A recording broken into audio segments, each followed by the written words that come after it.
नमस्कार शेतकरी बांधवांनो, आज आपण या व्हिडिओमध्ये महाडीबीटी या पोर्टलवरून शेतीसाठी लागणाऱ्या अवजारांसाठी कशा प्रकारे अर्ज करायचा आहे, विशेषतः मळणी यंत्रासाठी कशा प्रकारे अर्ज करायचा आहे हे आपण जाणून घेऊया।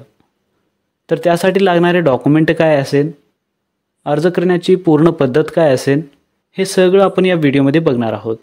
तर यामध्ये शेतकरी नवीन नोंदणीपासून ते अर्ज कशा प्रकारे करायचं आहे आणि अर्ज केल्यानंतर त्याची स्थिती कशा प्रकारे बघायची आहे हे सगळं आपण या व्हिडिओमध्ये जाणून घेऊया। तर चला मित्रांनो, व्हिडिओ सुरू करूया। सर्वप्रथम तुम्हाला महाडीबीटी या पोर्टलवरती यायचं आहे। याचा मी डिस्क्रिप्शनमध्ये लिंक देईन, तुम्ही डायरेक्टली पण या वेबसाईटवरती येऊ शकता। आल्यानंतर तुम्हाला नवीन नोंदणी यावरती क्लिक करायचं आहे, म्हणजेच नवीन अर्जदार नोंदणी यावरती क्लिक करून घ्यायचं आहे। यावरती क्लिक केल्यानंतर तुम्हाला अर्जदाराचे नाव, वापरकर्ता आयडी, पासवर्ड तुम्हाला या ठिकाणी टाकून घ्यायचं आहे। हे सगळं टाकल्यानंतर तुम्हाला तुमचे ईमेल आयडी असेल तर शेतकऱ्यांची ईमेल आयडी टाकू शकता, अथवा ईमेल आयडी सोडून पण तुम्ही मोबाईल नंबर टाकून मोबाईल नंबर व्हेरीफाय करून पण नोंदणी करा या ऑप्शनवरती क्लिक करू शकता। हे एवढं केल्यानंतर या ठिकाणी बघा, यूजर नेम आणि पासवर्ड तुम्हाला सिलेक्ट करताना किंवा निवडताना तुम्हाला काळजीपूर्वक जे नोंदमध्ये दिलेले आहे त्या नियमानुसार तुम्हाला यूजर आयडी आणि पासवर्ड जे सेट करून घ्यायचे। यूजर आयडी आणि पासवर्ड तुम्हाला सेट केल्यानंतर अर्जदार लॉग इन या पर्यायावरती क्लिक करायचं आहे आणि येथून तुम्हाला लॉग इन करून घ्यायचं आहे। तर लॉग इन करण्यासाठी तुम्हाला दोन पर्याय दिले जातील। यामध्ये सर्वप्रथम वापरकर्ता आयडी आणि आधार क्रमांक। वापरकर्ता आयडी मध्ये तुम्ही यूजर नेम आणि पासवर्ड जे सेट केलात ते टाकून पण लॉग इन करू शकता, आणि आधार कार्ड क्रमांक जे आहे, तुम्हाला यूजर नेम आणि पासवर्ड दोन्ही पण माहिती नाही, तुम्ही ऑलरेडी रजिस्टर्ड केलात तर तुम्हाला आधार क्रमांक जे आहे त्यावरती क्लिक करून तुम्ही सहजपणे लॉग इन करू शकता। यामध्ये तुम्हाला आधार क्रमांक टाकून घ्यायचे, म्हणजे जे यूजर आयडी म्हणून तुम्हाला प्रविष्ट करून घ्यायची आहे, आणि प्रविष्ट करून तुम्ही OTP किंवा बायोमेट्रिक या दोन्ही पद्धतीने जे आहेत तुम्ही लॉग इन करू शकता। जर तुमच्या आधारला मोबाईल नंबर लिंक असेल तर तुम्ही OTP सिलेक्ट करा। जर तुमच्या आधारला मोबाईल नंबर लिंक नसेल तर तुम्ही बायोमेट्रिक किंवा फिंगरप्रिंट डिव्हाइसने पण लॉग इन करू शकता। आपल्याकडे यूजर आयडी असल्यामुळे वापरकर्ता आयडी सिलेक्ट करतो आणि तिथून जे आहेत यूजर नेम आणि पासवर्ड कॅप्चा जे आहेत ते टाकून लॉग इन या पर्यायावरती क्लिक करून घ्यायचं आहे। यामध्ये तुम्हाला यूजर नेम टाकायचा आहे तुमचा। या दोन्ही पद्धतीने तुम्ही सहजपणे लॉग इन करू शकता।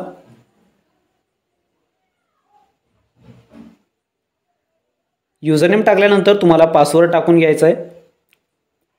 जे तुमचा पासवर्ड असेल, तुम्ही जे सेट केला असाल, पासवर्ड टाकल्यानंतर तुम्हाला जे कॅप्चा दिलेला आहे ते कॅप्चा तुम्हाला टाकून घ्यायचं आहे। कॅप्चा टाकल्यानंतर तुम्हाला लॉग इन या पर्यायावरती क्लिक करायचं आहे। जर तुम्ही वापरकर्ता आयडी म्हणजे यूजर नेम विसरले असाल तर तो विसरला यावरती क्लिक करून पण प्राप्त करू शकता। यावरती आल्यानंतर आपले प्रोफाईल अपूर्ण आहे किंवा घटक लागू करण्यासाठी पूर्ण करावी लागेल अशा प्रकारचा जर मेसेज शो करत असेल तुम्हाला ओके करायचं आहे आणि येथे क्लिक करा या ऑप्शनवरती क्लिक करायचं आहे। येथे क्लिक केल्यानंतर तुम्हाला वैयक्तिक माहिती प्रोफाईल 100% तुम्हाला करून घ्यायची आहे। यामध्ये वैयक्तिक माहिती, पत्ता आणि शेत जमिनीचा तपशील यामध्ये तुम्हाला 3 जे ऑप्शन दिलेले आहेत ते तुम्हाला कम्प्लीटली भरून घ्यायचे आहेत। यामध्ये सर्वप्रथम वैयक्तिक माहितीमध्ये तुमचा मोबाईल नंबर, जन्मदिनांक, वय, लिंग, तुमचा नाव जे ऑटोमॅटिकली येतील।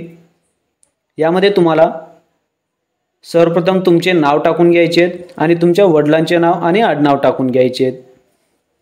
यामध्ये तुमचं नाव आणि यामध्ये तुमच्या वडिलांचे नाव किंवा या ठिकाणी आडनाव टाकून घ्यायचे आहेत। त्यानंतर आत्महत्याग्रस्त शेतकरी कुटुंबाचे असतील तर तुम्ही हो करायचे, नसेल तर नाही करायचे। त्यानंतर संरक्षण दलात असतील तर तुम्ही हो करायचे, अदरवाईज या ठिकाणी नाही करायचे।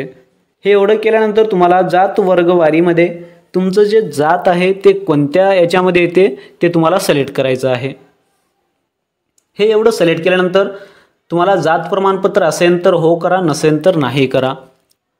हे एवढं झाल्यानंतर तुमच्या कोणत्याही प्रकारचे अपंगत्व असेल तर हो करा, नसेल तर नाही करा। त्यानंतर तुम्हाला खाली स्क्रॉल करायचं आहे जर तुमच्या बँकेला कोणते लिमिट असेल तर हो करा, नसेल तर नाही करा. या ठिकाणी नाहीवरती राहू द्यायचं आहे तुम्हाला. त्यानंतर तुम्हाला बँक खाते क्रमांक टाकायचा आहे. बँक खाते क्रमांक टाकून IFSC कोड टाकून घ्यायचं आहे. शाखेचे नाव ऑटोमॅटिकली येऊन जातील. यावरती क्लिक करून जतन करा या ऑप्शनवरती क्लिक करायचं आहे. यामध्ये तुम्हाला अशा प्रकारचे जे संपूर्ण माहिती तुम्हाला वैयक्तिक माहिती भरून घ्यायची आहे. हे वैयक्तिक माहिती भरल्यानंतर तुम्हाला जतन करा या ऑप्शनवरती क्लिक करायचं आहे. हे एवढं केल्यानंतर तुम्हाला ओके करून घ्यायचं आहे. यामध्ये तुमचा 35% जे प्रोफाईल आहे ते कंप्लीट झालेलं आहे. तर सेकंड स्टेप जे आहे तुम्हाला कायमचा पत्ता किंवा पत्ता जे आहे तुम्हाला कम्प्लिटली या ठिकाणी टाकून घ्यायचं आहे. यामध्ये तुमचा जिल्हा, तालुका, गाव, पिनकोड हे सगळं पत्ता जे तुम्हाला सिलेक्ट करायचं आहे किंवा टाकून घ्यायचं आहे. जर तुमचा पत्रव्यवहार आणि कायमस्वरूपी एकच असेल पत्ता, हो करा, अदरवाईज या ठिकाणी नाही करून पण दुसरा पत्ता पण टाकू शकता. त्यानंतर जतन करा या ऑप्शनवरती क्लिक करायचं आहे. यामध्ये सर्वप्रथम अशा प्रकारे तुम्हाला जे पत्ता भरून घ्यायचं आहे. भरल्यानंतर तुम्हाला जतन करा या ऑप्शनवरती क्लिक करायचं आहे. यामध्ये तुम्हाला जतन करा या ऑप्शनवरती क्लिक केल्यानंतर तुमचं जे या ठिकाणी ओके करून घ्यायचं आहे. प्रोफाईल जे 70% कंप्लीट झालेले आहे. तर यामध्ये तुम्हाला जे थर्ड जे आहे शेत जमिनीचा तपशील, यामध्ये तुम्हाला आपल्याकडे एकापेक्षा अधिक गावामध्ये जमीन आहे का, जर एकापेक्षा अधिक गावामध्ये जमीन असेल तर हो करा, अदरवाईज नाही करा. जर एकापेक्षा जास्त गावामध्ये जर जमीन असतील तर हो करा. नंतर ज्या जिल्ह्यामध्ये किंवा ज्या गावामध्ये तुमची जमीन आहे त्या ठिकाणी तुम्हाला सिलेक्ट करायची आहे. त्याचा जिल्हा, गाव आणि तालुका सिलेक्ट करायचा आहे. त्यानंतर खाते क्रमांक टाकून घ्यायचे. खाते क्रमांक टाकल्यानंतर होल्डिंगचा जे खाते क्रमांक असेल ते तुम्हाला खाते क्रमांक टाकायचा आहे. त्यानंतर कृषी क्षेत्र जमीन म्हणजे पेरणीसाठी जेवढे क्षेत्र तुम्हाला अवेलेबल असेल ते टाकून घ्यायचं आहे. आणि 7/12मध्ये तुमचा गट क्रमांक आणि वैयक्तिक मालकीचे किती हेक्टरमध्ये किंवा किती आरमध्ये असेल ते टाकून घ्यायचं आहे. आणि या ठिकाणी असेल तर हो करा, नसेल तर नाही करायचं आहे. आणि जमिनीचा तपशील जतन करा या ऑप्शनवरती क्लिक करायचं आहे. यामध्ये तुम्हाला अशा प्रकारे माहिती भरून घ्यायची आहे. जसे या ठिकाणी तुम्हाला ज्या जिल्ह्यात किंवा ज्या तालुक्यात तुमचं जे गाव असेल किंवा तुमचं शेत जमीन असेल तर तुम्हाला हे जिल्हा आणि ते तालुका तुम्हाला सिलेक्ट करायचा आहे. आणि सिलेक्ट करून तुम्हाला त्या गावातील खाते क्रमांक म्हणजे त्या शेत जमिनीचे खाते क्रमांक, त्याचे गट क्रमांक आणि टोटल किती शेत जमीन तुमच्या नावावरती आहे तर तुम्हाला सगळे डिटेल्स या ठिकाणी टाकून घ्यायचे आहेत. या होल्डिंगमध्ये तुमचा खाते क्रमांक टाकायचे. नंतर तुम्हाला हेक्टर किंवा आरमध्ये तुम्हाला जे हे शेतजमीन टाकायची आहे. त्यानंतर 7/12 उताराचा तपशीलमध्ये तुम्हाला गट क्रमांक आणि वैयक्तिक याच्यामध्ये तुम्हाला किती आर जमीन किंवा किती हेक्टर जमीन आहे हे तुम्हाला टाकून घ्यायची आहे. हे एवढं टाकल्यानंतर तुम्हाला जतन करा या ऑप्शनवरती क्लिक करायचं आहे. आणि यामध्ये होल्डिंग आणि 7/12 तुमचा जे आहे कम्प्लिटली मॅच झाला पाहिजे. मॅच म्हणजेच होल्डिंगमध्ये संपूर्ण जमीन येईल आणि 7/12मध्ये जे तुटक असेल ते येतील. हे एवढं माहिती टाकल्यानंतर तुम्हाला जमिनीचा तपशील जतन करा या ऑप्शनवरती क्लिक करायचं आहे. हे एवढं केल्यानंतर तुम्हाला सर्वप्रथम ओके करून घ्यायचं आहे. यामध्ये जर त्याच भागात सर्वेक्षण क्रमांक आणखीन काही जोडायचे असतील का, म्हणजे गट क्रमांक आणखीन असतील तर जोडायचे असतील तर जोडू शकता, अदरवाईज पुढे जा या ऑप्शनवरती पण क्लिक करू शकता. यावरती क्लिक केल्यानंतर तुम्हाला पिकाचा तपशील भरण्याचा ऑप्शन दिला जाईल. यामध्ये पिकाचा तपशील यावरती क्लिक केल्यानंतर तुम्हाला पिकाचे तपशील भरण्याचा जे हे डॅशबोर्ड ओपन होईल. यामध्ये तुम्हाला हे गाव, तुमचा शहर, सर्वे नंबर तुमचा ॲटोमॅटिकली येतील. यामध्ये तुम्हाला हंगाम निवडायचा आहे. हंगाम निवडून तुम्हाला पिकाचा प्रकार जे आहे प्रकार या ठिकाणी सिलेक्ट करायचा आहे आणि त्यानंतर पीक निवडायचं आहे.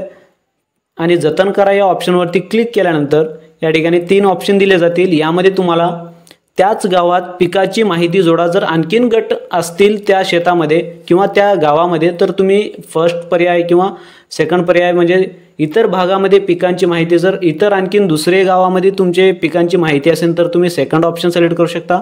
अदरवाईज तुमचं नसेल तर पुढे जा या ऑप्शनवरती क्लिक करून पिकाची माहिती यशस्वीरित्या जोडली अशा प्रकारचा मेसेज येईल. यामध्ये बघा हे किती आपण आहार किंवा किती शेतजमीन आपण या ठिकाणी पिकाचे तपशील भरलेले आहेत या ठिकाणी तुम्हाला दाखवले. यामध्ये तुम्हाला मुख्य पृष्ठावरती क्लिक करायचं आहे आणि अर्ज करा या ऑप्शनवरती तुम्हाला क्लिक करायचं आहे. अर्ज करण्यासाठी लक्षात ठेवा प्रोफाईल जे आहे तुमचा 100% कंप्लीट असायला पाहिजे तरच तुम्ही अर्ज करू शकता. तर तुम्हाला सर्वप्रथम अर्ज करा यावरती क्लिक करायचं आहे. हे क्लिक केल्यानंतर तुम्हाला कृषी यंत्रणेसाठी किंवा याच्यामधील कोणत्याही बाबीसाठी तुम्ही अर्ज करणार आहात तर त्या समोर जे आहे बाबी निवडा यावरती क्लिक करून अर्ज करायचा आहे. यामध्ये मी मळणी यंत्रासाठी कशा प्रकारे अर्ज करायचा आहे हे दाखवतो. यामध्ये तुम्हाला मुख्य घटकमध्ये कृषी यंत्र अवजारांची हे सिलेक्ट करायचं आहे आणि यामध्ये तुम्हाला ट्रॅक्टर पॉवर टिलर जे चालित अवजारे आहे यावरती क्लिक करायचं आहे. जर तुम्हाला इतर कोणत्यासाठी जर तुम्ही अप्लाय करू इच्छिता किंवा अर्ज करणार आहात तर ते तुम्हाला सिलेक्ट करायचं आहे. जर तुम्हाला समजत नसतील तर इंग्लिश करून घ्या किंवा याची ट्रान्सलेशन करून घ्या. यामध्ये तुम्हाला निवडल्यानंतर त्याचा जे व्हील ड्राईव्ह आहे ते तुम्हाला सिलेक्ट करायचं आहे. मग किती HP हवी आहे ते सिलेक्ट करायची आहे. त्यानंतर जे यंत्रसामग्री किंवा अवजारे उपकरणे जे आहेत तुम्हाला या ठिकाणी कोणत्या उपकरणासाठी आपण अर्ज करणार हे सिलेक्ट करायचं आहे आणि मशीनचा प्रकार. त्यानंतर या ठिकाणी टिक करायचं आहे आणि जतन करायचं आहे. यामध्ये बघा यामध्ये HP मी 35 घेतले आणि यामध्ये जे आहे उपकरणामध्ये मळणी यंत्र तुम्हाला या ठिकाणी सिलेक्ट करायचं किंवा तुम्हाला जे असेल तुम्ही कोणत्या अवजारासाठी अप्लाय करणार आहात किंवा अर्ज करणार आहात ते तुम्हाला सिलेक्ट करायचं आहे. सिलेक्ट केल्यानंतर तुम्हाला या ठिकाणी मशीनचा प्रकार जे आहे तुम्हाला जे कोणत्या म्हणजे मशीनचा जे पॉवर असेल किंवा त्या याच्यानुसार HP नुसार तुम्हाला सिलेक्ट करायचं आहे. कोणत्या मशीनची तुम्हाला गरज आहे किंवा त्या शेतकऱ्यांना गरज आहे ते तुम्हाला सिलेक्ट करायचं आहे. सिलेक्ट केल्यानंतर 2 टिकवरती तुम्हाला क्लिक करून जतन करा या ऑप्शनवरती क्लिक करायचं आहे. यावरती क्लिक केल्यानंतर तुमचं जे प्रोफाईल आहे यानी अर्ज जे आहे घटक तपशील यशस्वीरित्या जोडले आहे. या ठिकाणी यस करायचे आहे तुम्हाला. यस केल्यानंतर तुम्हाला या ठिकाणी खाली जे आहे तुमचा अप्लाइडमध्ये नॉट अप्लाइड म्हणून अशा प्रकारचा जे शो करेल. यामध्ये आणखीन जे आहे आपण अप्लाय केलेले नाही तर या ठिकाणी तुम्हाला अशा प्रकारे तुम्ही कोणत्यासाठी जर नवीन आणखीन दुसऱ्यासाठी अर्ज करणार असाल तर या ठिकाणी सिलेक्ट करायचं आहे. जर त्याच घटकामध्ये तुम्हाला रिपीट अर्ज करायचा असेल तर तुम्ही अर्ज करू शकत नाही. जसे की पिकाच्या तपशीलमध्ये मी पहिले पण ट्रॅक्टर पॉवर टिलर चालित अवजारे घेतले होते तसेच आता पण जे आहे सेम घेऊन दाखवतो तुम्हाला. ते तुम्हाला जे अर्ज स्वीकारले जाणार नाही किंवा तुमचा अर्ज जे आहे सबमिट होणार नाही. तर यामध्ये तुम्हाला मळणी यंत्र या ठिकाणी किंवा दुसरा तुमचं जे असेल या ठिकाणी मळणी यंत्रासाठी मी अर्ज ऑलरेडी केला आहे तर यामध्ये रोटावेटर किंवा कोणतेही इतर यामध्ये अवजारेमध्ये जे सिलेक्ट करतो. सिलेक्ट केल्यानंतर तुम्हाला मशीनचा प्रकार मी एक ॲप्रॉक्सिमेटली 8 फूट किंवा 5 या ठिकाणी सिलेक्ट करतो. हे केल्यानंतर तुम्हाला 2 टिकवरती क्लिक करायचं आहे आणि क्लिक करून जतन करा यावरती जसं आपण क्लिक कराल तुमचा जे फॉर्म आहे सबमिट होणार नाही. या ठिकाणी बघू शकता आपण यामध्ये टिक करतो आणि जतन करा या ऑप्शनवरती टिक करतो. जतन करा यावरती टिक केल्यानंतर अशा प्रकारे तुमच्यासमोर एक मेसेज शो होईल ज्यामध्ये या तालुक्यातील घटकांसाठी जे तुम्ही अर्ज करू शकणार नाही ऑलरेडी अर्ज केले असाल अशा प्रकारचा तुमच्यासमोर मेसेज शो करेल. यामध्ये बघू शकता तुम्ही जतन करा या ठिकाणी बघा तालुक्यातील घटकाला आधीच अर्ज केला आहे. आपण एकाच तालुक्यासाठी समान घटक लागू करू शकत नाही. यामध्ये त्याच तालुक्यासाठी तुम्ही त्याच तपशिलाद्वारे म्हणजेच अवजारासाठी अर्ज करू शकत नाही. तर तुम्हाला दुसऱ्या कोणत्याही याच्यासाठी तुम्ही अर्ज करू शकता. तर त्यासाठी तुम्हाला या ट्रॅक्टर पॉवर किंवा यामध्ये तुम्ही कोणते पण तपशीलमध्ये जे आहे तुम्हाला दुसरे सिलेक्ट करायचे आणि सिलेक्ट करून अर्ज करायचे. तुम्हाला अर्ज करा यावरती डबल यायचे आणि अर्ज सादर करा यावरती क्लिक करायचं आहे. तर त्यासाठी तुम्हाला मुख्य पृष्ठ त्यानंतर या ठिकाणी अशा प्रकारे यायचं आहे आणि पर्याय तुमचं प्राधान्य निवडायचं आहे आणि अर्ज सादर करा यावरती क्लिक करायचं आहे. हे एवढं केल्यानंतर तुमच्यासमोर एक पेमेंटचा ऑप्शन देईल. मेक पेमेंटचा ऑप्शन दिल्यानंतर तुम्हाला जे या ठिकाणी 23 रुपये 60 पैशाचा जे आहे पेमेंट करावं लागेल। यामध्ये तुला मेक पेमेंट यावरती क्लिक करायचं आहे आणि या ठिकाणी तुम्ही net banking, credit card, debit card किंवा IMPS UPIच्या द्वारे पण तुम्ही पेमेंट करू शकता। यामध्ये प्रोसीड फॉर पेमेंट यावरती क्लिक करायचं आहे आणि यातून तुम्हाला 23 रुपये 60 पैशाचं जे पेमेंट करावं लागेल। यामध्ये मी QR कोड सिलेक्ट करतो आणि पेमेंट करतो। या ठिकाणी तुमचा जे फोनपे, गुगल पे असेल किंवा जे असेल तुमच्याकडे ते याच्याने पेमेंट करायचे। पेमेंट केल्यानंतर तुम्हाला या ठिकाणी तुमचा पेमेंटचा रिसिप्ट दाखवला जातील। यामध्ये तुम्हाला प्रिंट रिसिप्ट यावरती क्लिक करून तुमचं जे रिसिप्ट आहे तुम्ही डाउनलोड किंवा सेव्ह करू आपल्या कम्प्युटर किंवा आपल्या कस्टमरला किंवा शेतकऱ्यांना जे आहे तुम्ही देऊ शकता। जर तुम्ही स्वतः अर्ज करत असाल तर स्वतःकडे जमा करू शकता। यामध्ये मी केलेले अर्ज जे आहे बाबी यावरती क्लिक करून तुम्ही जे अर्ज केले असाल यामध्ये छाननी अर्ज अंतर्गत यामध्ये बघा अर्ज छाननीमध्ये आहे, तर यामध्ये तुम्हाला अर्ज पाहायची असेल तर यावरती तुम्हाला क्लिक करायची आहे। अर्ज पहा यावरती क्लिक केल्यानंतर तुमच्या समोर तुम्ही अर्ज कशा प्रकारे भरले आहात किंवा याचा जे पूर्ण तपशील तुम्ही जे सहजपणे बघू शकता। यामध्ये बघा तुमचे ॲप्लिकेशन, वैयक्तिक माहिती, कायमचा पत्ता, पत्रव्यवहार, शेतजमीन हे सगळे डिटेल्समध्ये तुम्हाला जे काही तुम्ही माहिती भरलेले असाल त्या ठिकाणी संपूर्ण माहिती तुम्हाला दाखवले जातील। अशा प्रकारे तुम्हाला अर्जाची जे आहे सादर करायची आहे किंवा अर्ज करायचा आहे। यामध्ये तुम्हाला मुख्य पृष्ठामध्ये यायचे आणि यामध्ये मी केलेले अर्ज यावरती तुम्हाला अर्ज बघून घ्यायचे, त्याची स्थिती। त्यानंतर जर तुमचा अर्ज सबमिट किंवा हे झाला असेल, ॲक्सेप्ट केला असेल किंवा मंजूर झाले का नाही हे बघण्यासाठी यामध्येच तुम्हाला मंजूर अर्ज यावरती क्लिक करायचं आहे। यामध्ये मंजूर झालेले अर्ज आणि नाकारलेले अर्ज यामध्ये जे तुम्हाला दाखवले जातील।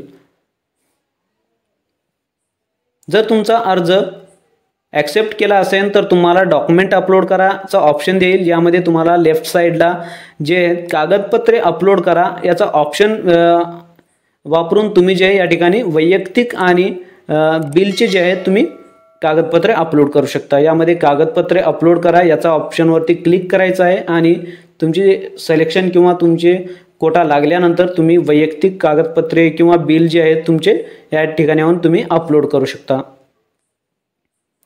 अशा प्रकारे तुम्ही जे घर बसल्या आपल्या महाडीबीटीच्या या पोर्टलवरून, महाडीबीटी फार्मरच्या या पोर्टलवरून सहजपणे शेतकऱ्यांसाठी लागणारे जे काही अवजारे असतील तर त्यासाठी तुम्ही घर बसून पण अर्ज करू शकता। यामध्ये काही अडचण असेल तर मला कमेंट सेक्शनमध्ये कमेंट करून पण सांगू शकता। आशा करतो मित्रांनो तुम्हाला ही व्हिडिओ आवडली असेल तर लाईक आणि सबस्क्राईब जरूर करा। धन्यवाद।